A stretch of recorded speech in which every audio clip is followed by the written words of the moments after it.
Hello everyone, আজকে recipe নিয়ে চলে এসেছি। দেখতেই পাচ্ছ করলাগুলোকে আমি ঠিক 4 পিস করে লম্বা লম্বা করে কেটে নিয়েছি আর মিডিয়াম সাইজের নিয়েছি। করলা আমাদের সবজির মধ্যে একটা খুব জরুরি সবজি বা নিত্য প্রয়োজনীয় যে সবজি, যেটা আমাদের শরীরের জন্য খুবই প্রয়োজন। আর আমাদের বাড়িতে ছোট বড় কিছু মানুষ থাকে যারা কিন্তু একেবারেই তেতো খেতে যায় না, মানে করলা দেখলেই পালিয়ে যায়।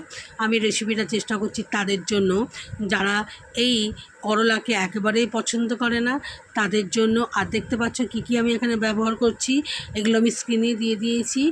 আর মেন যে ইনগ্রিডিয়েন্টটা এখানে আমি ব্যবহার করেছি সেটা চালের গুঁড়ো, মানে রাইস পাউডার।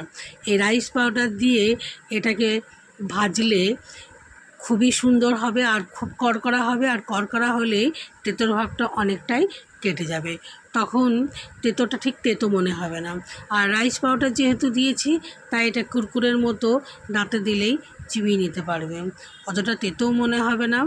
সেই জন্য এটাকে অবশ্যই সাদা তেলে ভাজবে। দেখো আমি যেরকমভাবে ভেজে নিচ্ছি, একবার এরকমভাবে করলা খেলে তারা বারবার চেয়ে খাবে। আমার মতো করে একবার বানিয়ে দেখবে। আর আমি আগেই বলেছি, আমার রেসিপিগুলো যদি তোমাদের ভালো লেগে থাকে তাহলে একটু বন্ধুদের সাথে শেয়ার করে দেবে। আর লাইক কমেন্ট তো অবশ্যই করবে, আর কমেন্টে জানাবে যে আমার রেসিপিটা তোমাদের কেমন লাগলো। দেখো সব করলাগুলোকে আমি এরকমভাবে ভেজে নিচ্ছি আর ভাজছি কতটা ব্রাউন করে, কারণ এটা চালের গুঁড়ো দেওয়া আছে মানে এটা বেশ কড়া ভাজা হবে। আর বাকি যে কটা ছিল আমি সে কটাও তেলে ভেজে নিচ্ছি। তেলে ভেজে নিয়ে একটা জায়গাতে বেশ তুলে নেব। পারলে তলে একটা টিস্যু পেপার দিয়ে দিবে, যে এক্সট্রা তেলটা উঠে আসবে সেইটা ওই টিস্যু পেপারে শুষে নেবে।